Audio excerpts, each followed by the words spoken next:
அன்பிற்கினிய நாஞ்சில்லாத நேயர்களே, உங்கள் அனைவருக்கும் வணக்கம். தவக்காலத்தின் 9வது நாளாகிய இன்று நம் ஆண்டவர் இயேசு கிறிஸ்து இன்றைய நற்செய்தி வாசகத்தின் மூலமாக நமக்கு கற்றுத்தருவது, நாம் ஆண்டவரிடம் எவ்வாறு ஜெபிக்க வேண்டும் என்று. ஆண்டவர் சொல்கிறார், கேளுங்கள், தேடுங்கள், தட்டுங்கள் என்று சொல்கிறார். நம்முடைய வாழ்க்கையில் பல நேரங்களில் பல தேவைகளுக்காக நாம் ஆண்டவரிடம் தேடுகிறோம், கேட்கிறோம், தட்டுகிறோம். ஒரு சில நேரங்களில் நாம் கேட்டும் கிடைக்காவிட்டால் சோர்ந்து போகிறோம். என்ன ஆண்டவர் என்று துவண்டு போகிறோம். சில வேளைகளிலே என்ன ஆண்டவரே என்று பிற மனிதருடைய பல நாட்களாய் நான் தேவைக்காக ஜெபித்தும் ஆண்டவர் எனக்கு தரவாட்டார் என்று சோர்ந்து போகிற வேளையில் எல்லாம் பிற மனிதர்கள் நமக்கு சில ஆலோசனைகள் கொள்வார்கள். என்னது நீ அந்த கோயிலுக்கு போகிற, இந்த கோயிலுக்கு போகிற, கிடைக்கலையே என்ற ஆலோசனை சொல்லும்போது ஏதோ ஒரு தீய வழியை நாம் நாடி செல்கிறோம். இல்லை என்றால் பிற மதத்தை நாடி செல்கிறோம். இல்லை என்றால் பிற சபையை நாடி செல்கிறோம். நம்முடைய ஆலயத்தில் நான் ஒவ்வொரு நாளும் வரேனே, நற்கரையில் எனக்கு ஆண்டவர் தரலையே என்று நாம் சோர்ந்து போய் பல தெய்வங்களை தேடி செல்கிறோம், பல மந்திரவாத சக்திகளை தேடி செல்கிறோம். ஆண்டவர் சொல்கிறார், இதோ என்னை நோக்கி பார்த்தோர் முகம் மகிழ்ச்சியாய் இருந்தனர், அவர்கள் அவமானத்திற்கு உள்ளாகவில்லை என்று திருப்பாடல் 34:5 ஆண்டவர் சொல்கிறார்.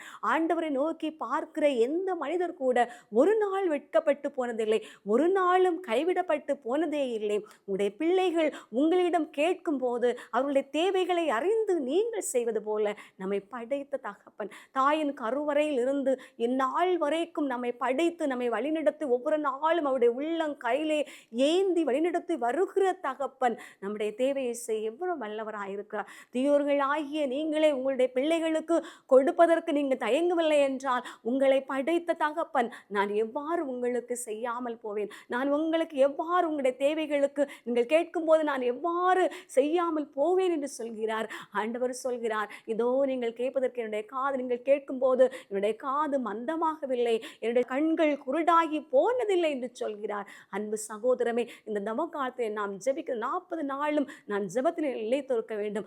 ஜெபிக்கிற போது நிச்சயமாக ஆண்டவர் எனக்கு தருவார். நான் எதையெல்லாம் கேட்கிறேனோ, எந்த தேவைகளுக்கெல்லாம் அவரை நோக்கி தட்டுகிறேனோ, எந்த தேவைகளுக்கெல்லாம் அவரை நோக்கி அலைந்து கொண்டிருக்கிறேனோ, நிச்சயமாக ஆண்டவர் எனக்கு தருவார் என்ற நம்பிக்கையோடு நாம் சோர்ந்து போகாமல், எதை நோக்கி நாம் எடுத்த காலை பின்னோக்கி வைக்காமல், ஆண்டவர் நிச்சயமாக என்னுடைய வாழ்க்கையில் நல்லது செய்வார் என்ற நம்பிக்கையோடு இடைவிடாது அவரை நோக்கி ஜெபிக்க வேண்டும் என்று கற்றுத் தருகிறார். இரண்டாவதாக ஆண்டவர் என்ன சொல்கிறார் என்றால், நீ என்னிடம் எதையெல்லாம் கேட்டு பெற்றுக்கொள்கிறாய், நான் என்னுடைய பிள்ளையின் தேவையை அறிந்து உனக்கு நான் காலையிலிருந்து உறவு வரைக்கும் உன்னுடைய என்னென்ன தேவையோ அதற்கு ஏற்ப உன்னை நான் வழிநடத்தி வருகிறேனே. நீ கேட்கும் போதெல்லாம் உன்னுடைய கண்ணிற்கெல்லாம் நான் பதில் தருகிறேன்.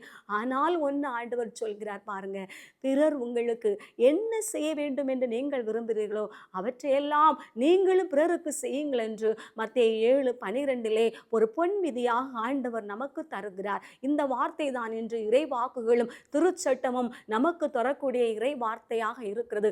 அன்பு சகோதரமே, நான் ஆண்டவரிடமிருந்து எப்போதும் கேட்டு பெற்றுக்கொள்ளக்கூடியவர்களாய் மட்டும் இருந்தால் மட்டும் போதாது, என்னால் மற்றவர்களும் பயனடைய வேண்டும் என்ற நோக்கம், என்ற கரிசனை நம்மிடம் இருக்க வேண்டும். நாம் எவ்வாறு நம்முடைய தேவைக்காய் ஆண்டவரிடமிருந்து இடைவிடாது ஜெபித்து பெற்றுக்கொள்கிறோமோ அதே போல நம்மிடம் இருக்கிற உறவுகள், நம்முடைய சகோதர சகோதரிகள், நம்முடைய பெற்றோர்கள், நம்முடைய பக்கத்தில் இருக்கக்கூடியவர்கள், நம் பங்குகள், நம்முடைய பங்கில் உள்ளவர்கள், நம் நண்பர்கள், அநேகம் பேர் இவள் மூலமாக எனக்கு ஒரு அன்பு கிடைக்காதா, இவன் மூலமாக எனக்கு ஆறுதலான வார்த்தை கிடைக்காதா, இவளிடமிருந்து எனக்கு ஒரு உதவி கிடைக்காதா என்று எத்தனையோ பேர் நம்ம நோக்கி எதிர்பார்த்து கொண்டிருக்கிறார்கள். அன்பு சகோதரமே, சிந்தித்து பார்ப்போம். இந்த நாட்களிலும் இந்த தவக்காலத்திலும் ஆண்டவரிடமிருந்து பெற்றுக்கொண்டால் மட்டும் போதாது, நம்மிடம் இருக்கிறதையும் மற்றவர்களோடு பகிர்ந்து வாழக்கூடியவர்களாக இருக்கணும். நாம் பிறருக்கு என்ன செய்ய வேண்டும், பிறர் எனக்கு என்ன செய்ய நீ விரும்புகிறையோ அதே அத்தனையும் நீயும் பிறருக்கு செய்யக்கூடியவர்களாய் நாம் உருவாற வேண்டும். எத்தனை பேர் அன்பில்லாமல் இருக்கிறார்களோ இந்த தவக்காலத்தில் நாம் அவர்களுக்கு அன்பு காட்ட வேண்டும். எத்தனை பேருக்கு நாம் மன்னிக்க மனமில்லாமல் இருக்கிறோம், எத்தனை பேரை நாம் மன்னித்து மறக்க மனமில்லாமல் இருக்கிறோமோ இந்த தவக்காலத்திலும் அவர்களை நாம் மன்னித்து அவர்களோடு உறவு கொள்ளக்கூடியவர்களாய் நாம் உருவாற வேண்டும்.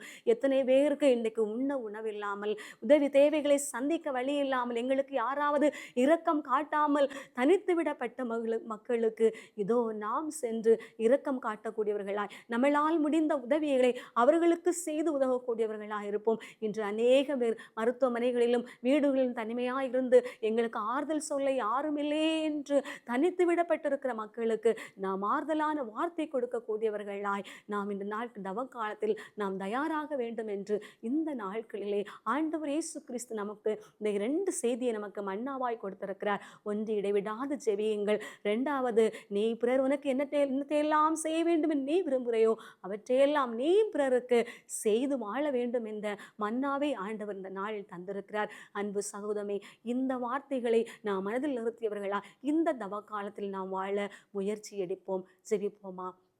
அன்பு தந்தையே இறைவா, இந்த நாளுக்காய் இந்த நேரத்திற்காய் உம்மை நன்றியோடு ஆராதிக்கிறோம் ஐயா. ஆண்டவரே, இந்த தவ காலத்திலும் நாங்கள் உம்மை ஆராதிக்க உம்மோடு இருக்க எங்களுக்கு ஆயத்தப்படுத்திருக்கிறப்பா, உமக்கு நன்றி செலுத்துகிறோம் ஆண்டவரே.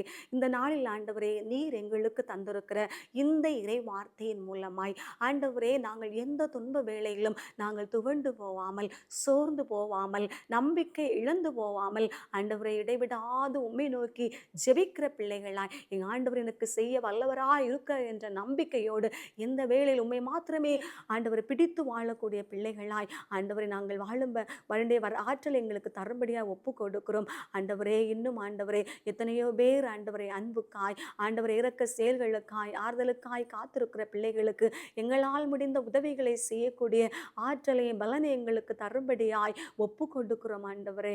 அப்பா, எங்களால் முடிந்த உதவிகளை பிறருக்கு செய்து வாழவும் ஆண்டவரை யாரையெல்லாம் எங்களால் மன்னிக்க முடியாமல் இருக்கிறோமோ இந்த தவ காலத்திலும் ஆண்டவரே, நாங்கள் அவர்களை மன்னித்து அவர்களை ஏற்றுக்கொள்ளக்கூடிய மனப்பக்குவத்தையும் ஆண்டவரை பிறருக்கு உதவி செய்யக்கூடிய நல்ல மனப்பக்குவத்தையும் எங்களுக்கு தந்திரள்ள வேண்டும் என்று எங்கள் ஆண்டவராய் இயேசு கிறிஸ்து வழியாகவும் என்றாடுகின்றோம். ஆமென்.